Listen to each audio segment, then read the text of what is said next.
Hari ini saya akan melakukan pengkajian kesehatan kepada keluarga Teteh untuk waktunya sekitar 30 menit. Apakah Teteh bersedia? Iya, bersedia. Oke, sebelumnya Teteh kalau boleh tahu nama kepala keluarga di rumah ini siapa ya Teh? Zion. Pak Zion ya Teh. Kalau untuk alamat lengkap rumahnya Teh? Ada di Jalan Marta. Terus kalau untuk nomor telepon yang bisa dihubungi Teh? Boleh nomor saya? Boleh disebutkan Teh? Oke, 08 7840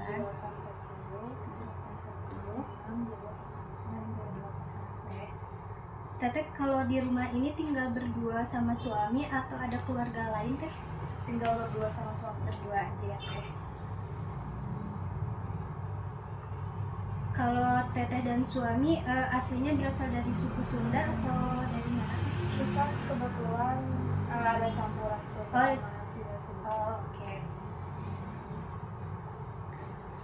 Kalau agama yang dianut Teh? Agama Kristen. Sama kayak suami? Kalau suami Teteh kerjanya di mana Teh? Dia kebetulan lagi pindah dinas gitu, tapi dia jadi PNI. TNI ya Teh. Kalau Teteh sendiri bekerja atau cuma ibu rumah tangga? Kalau untuk sekarang ibu rumah tangga. Rumah tangga ya.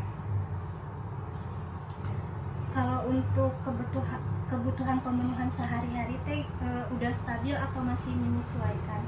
Kalau stabil atau enggak, puji Tuhan udah sih, ya udah tercukupi. Kalau ada waktu luang gitu Teh biasanya dihabiskan untuk kegiatan apa aja Teh? Kayak mungkin quality time kayak gitu, terus bahas kayak gimana hari ini kerjanya. Pokoknya kayak kalau ada kesempatan kita ngobrol bareng. Berarti ngobrol bareng ya Teh ya.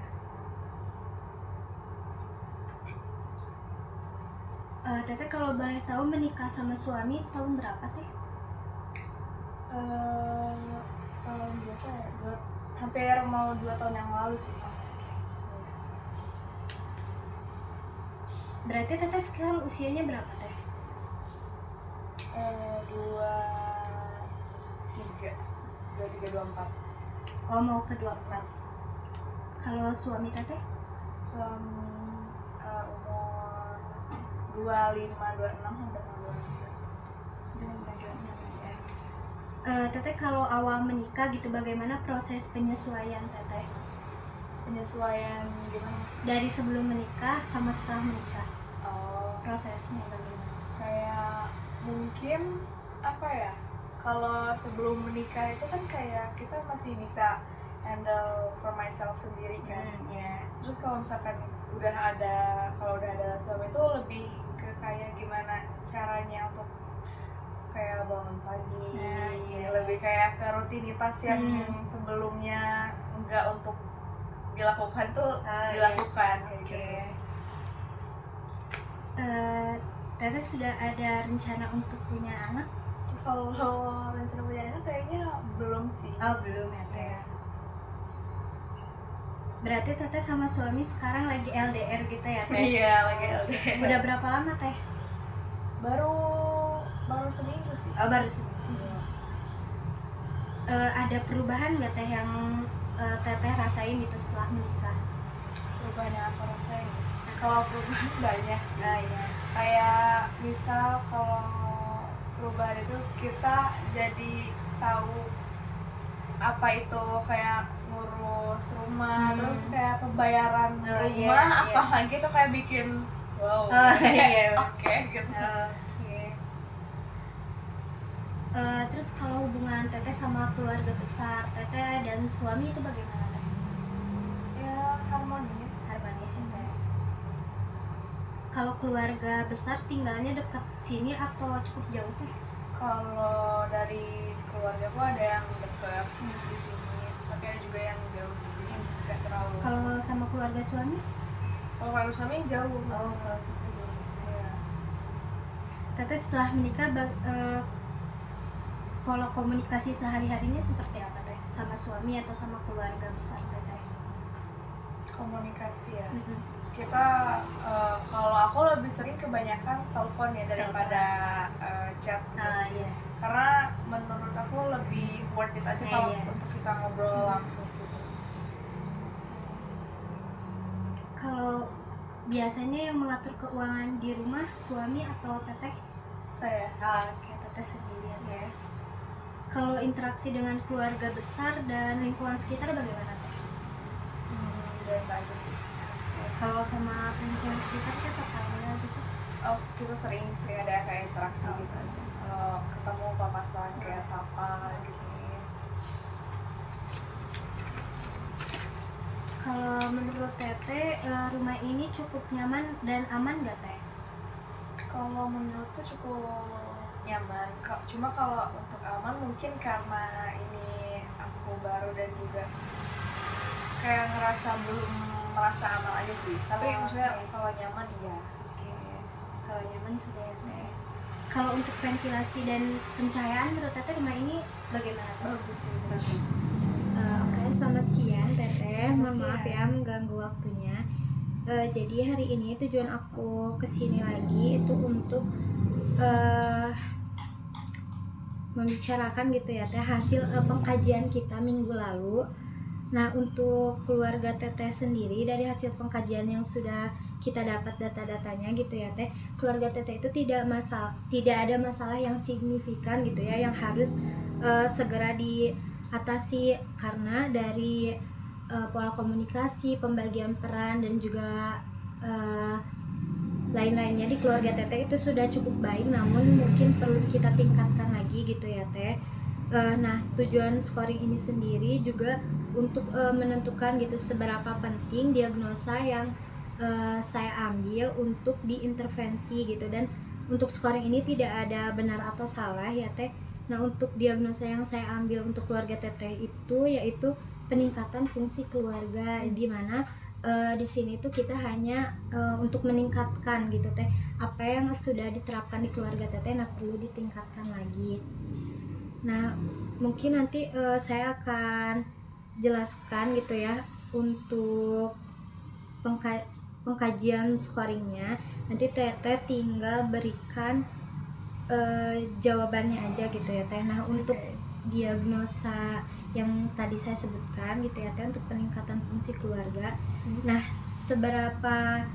bagaimana sih teteh melihat masalah ini di keluarga teteh gitu? Apakah sudah termasuk ke dalam masalah yang kurang sehat, ancaman kesehatan, atau keadaan sejahtera teh? Keadaan sejahtera. Keadaan sejahtera ya teh. Oke, kalau begitu saya kasih skor 1. Lalu untuk nah, kalau misalkan menurut teteh sendiri gitu, apakah masalah ini bisa diperbaiki? Bisa ya teh ya. Nah, kalau ini saya kasih skornya 2. Lalu menurut teteh sendiri gitu, apakah masalah ini penting untuk dicegah? Rendah Ya teh. Saya kasih skor 1. Lalu apakah menurut teteh gitu masalah di keluarga ini merasa perlu ditangani sekarang atau tidak perlu ditangani? Tidak perlu sih. Tidak perlu ya teh. Oke, kalau gitu saya kasih skornya di sini 0. Oke, mungkin teteh untuk hasil scoringnya akan saya jumlahkan terlebih dahulu.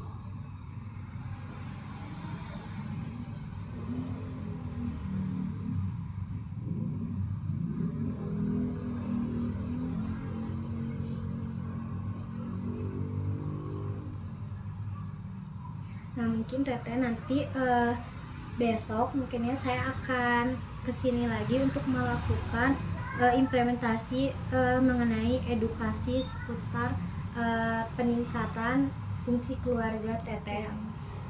Mungkin untuk hari ini cukup sekian. Oke teteh, dari hasil scoring kemarin kita hari ini akan memberikan edukasi gitu ya teh kepada teteh seputar cara mempertahankan fungsi-fungsi keluarga agar tetap harmonis gitu.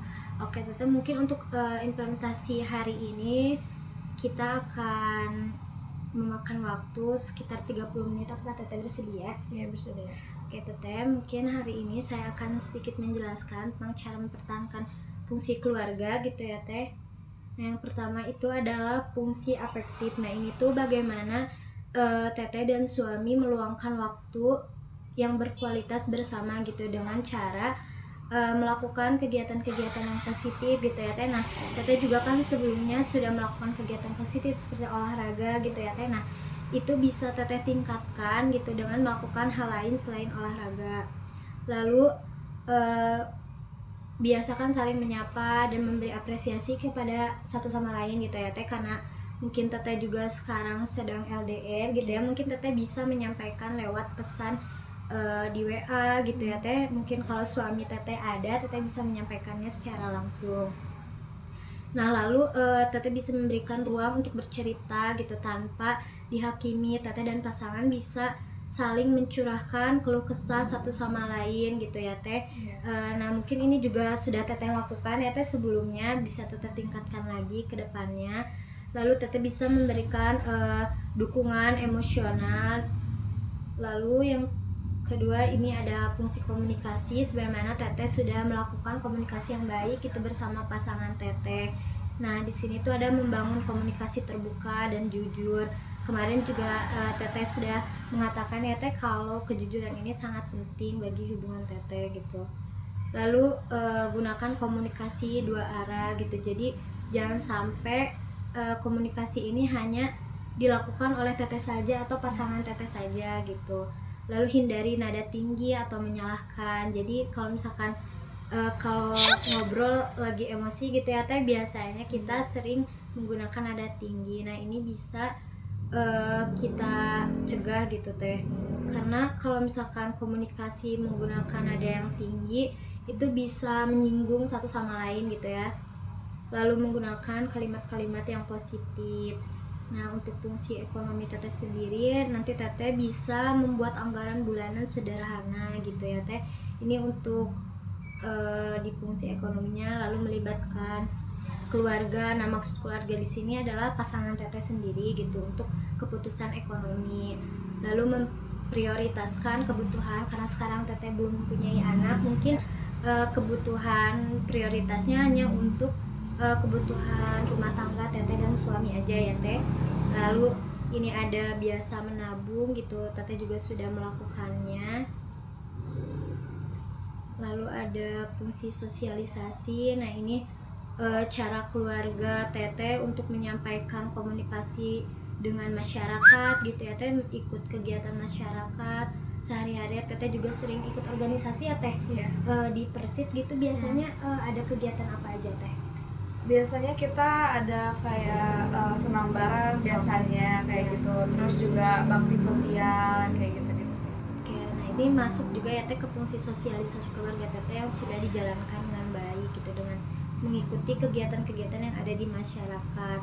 Lalu menanamkan rasa empati dan tanggung jawab baik untuk keluarga teteh meskipun maupun ke masyarakat gitu. Lalu untuk fungsi perlindungannya, nah teteh boleh menetapkan aturan keselamatan di rumah untuk pasangan teteh juga. Lalu menciptakan lingkungan yang bebas kekerasan gitu. Jadi mungkin kalau misalkan teteh menerima kekerasan dari suami ataupun sebaliknya gitu, teteh bisa melaporkan kepada yang berwajib gitu, apalagi di kesatuan gitu ya teh, mungkin bisa dilaporkan gitu. Terus memberikan rasa aman melalui perhatian satu sama lain. Nah lalu untuk pemenuhan fisiknya mungkin, nah kalau suami teteh ada di rumah gitu ya teteh bisa menyediakan makanan yang bergizi. Nah ini termasuk ke pemenuhan fisik.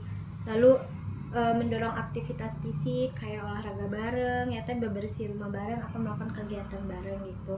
Lalu melakukan pemeriksaan kesehatan berkala, kayak teteh kan sudah rutin ya teh sekarang untuk periksa kesehatan. Nah itu bisa teteh tingkatkan lagi, atau mungkin yang biasanya teteh cuma periksa darah aja, nanti teteh bisa periksa gula darah atau kolesterol dan lainnya ya teh.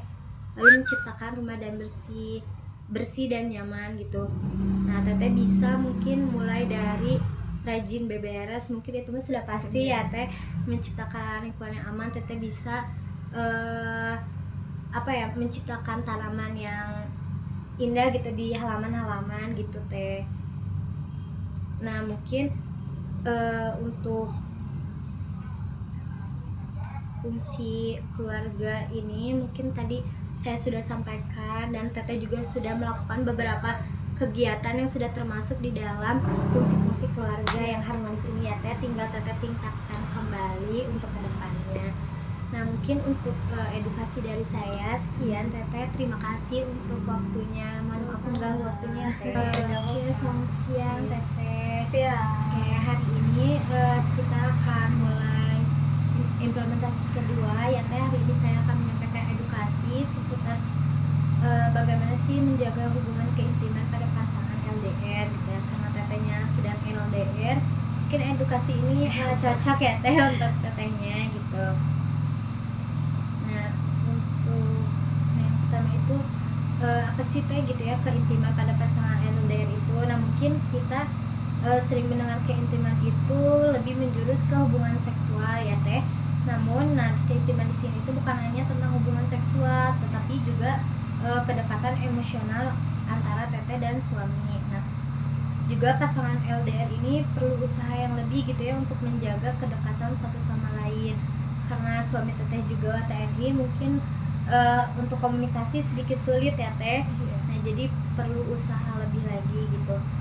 Lalu, keintiman ini juga membuat memperkuat hubungan gitu dan mencegah konflik di hubungan. Nah, apa saja sih tantangan keintiman pada pasangan LDR? Nah, yang pertama itu jarak dan frekuensi pertemuan terbatas. Dan ini sudah pasti ya Teh, karena jarak dan mungkin suami Tetehnya juga sedang bekerja, jadi tidak selalu menggunakan gadget gitu ya untuk berkomunikasi. Lalu perbedaan kebutuhan seksual. Nah, perbedaan kebutuhan seksual antara laki-laki dan perempuan ini juga jelas berbeda ya Teh. Nah ini juga merupakan salah tantangan keintiman pada pasangan LDR. Lalu juga ada resiko miskomunikasi. Nah ini biasanya sering terjadi ya Teh, untuk pasangan yang LDR. Miskomunikasi ini pasti sering terjadi. Lalu ada kesepian dan rasa rindu yang berlebih. Nah tentu saja gitu, pasti rasa rindu ini ada ya Teh untuk pasangan gitu, karena sudah baru menikah lalu harus ditinggalkan. Mungkin Teteh biasanya kalau misalkan lagi merasa kesepian atau rindu gitu kepada suami, biasanya apa yang Teteh lakukan? Biasanya sih kalau aku nggak pesan teks ya, karena kalau teks tuh kadang dibalasnya kan lama. Biasanya sih lebih ke telepon atau enggak kayak hubungi kayak misalkan satu rekannya gitu, kayak dia lagi apa itu ngecek HP kayak gitu sih. Jadi Teteh bisa melalui rekannya juga ya untuk menanyakan kabar. Nah lalu bagaimana cara menjaga keintiman emosional? Karena itu komunikasi rutin dan bermakna. Nah mungkin untuk komunikasi rutin ini kita akan melihat keadaan dari suami Teteh sendiri juga ya, karena sedang bekerja. Kita tahu sendiri bahwa TNI kalau misalkan sedang di luar itu sulit ya Teh. Jadi mungkin kalau rutin bisa dikembalikan lagi pada situasi dan kondisinya. Lalu bisa mengungkapkan perhatian lewat chat, voice note, atau video call. Nah biasanya Teteh kalau misalkan mengungkapkan perhatian kepada suami gitu Teh, saat sekarang sedang jauh, itu biasanya Teteh melakukan apa? Biasanya sih kalau lagi dia kan tahu ya jadwalnya kapan dia sibuk banget kadang ini, jadi suka voice note aja. Voice note voice note Teteh. Nah ini bisa dengan menceritakan aktivitas keseharian, mungkin keseharian Teteh ke suami dan sebaliknya. Lalu menetapkan waktu khusus untuk quality time online. Nah mungkin bisa juga ya Teh, ini kalau misalkan suami Tetehnya lagi senggang atau lagi libur, mungkin Teteh bisa quality time lewat video call dengan suami. Nah lalu ini untuk menjaga keintiman fisik saat LDR. Nah bisa mendiskusikan kebutuhan seksual secara dewasa. Mungkin ini bisa dilakukan saat pasangan kita ada di rumah gitu ya Teh. Lalu menggunakan bahasa yang sopan dan nyaman untuk kedua belah pihak. Lalu membuat kesepakatan tentang frekuensi dan batasan satu sama lain. memanfaatkan momen juga ketika bertemu secara opsional. Kita teh bisa lebih banyak waktu bersama gitu ya teh, healing bareng gitu bisa. Lalu ini untuk tips komunikasi sehatnya. Nah, teteh bisa menggunakan kalimat aku merasa, bukan saling menyalahkan gitu. Lalu menyampaikan kebutuhan tanpa memaksa, hormati privasi dan kenyamanan masing-masing pasangan. Lalu menghindari pembicaraan seksual saat sedang emosi gitu teh. Lalu ini mengatur harapan dan frekuensi pertemuan gitu. Nah, ini untuk mendiskusikan waktu bertemu secara terbuka. Mungkin ini juga kondisional ya teh, melihat jadwal dari suami tetehnya juga.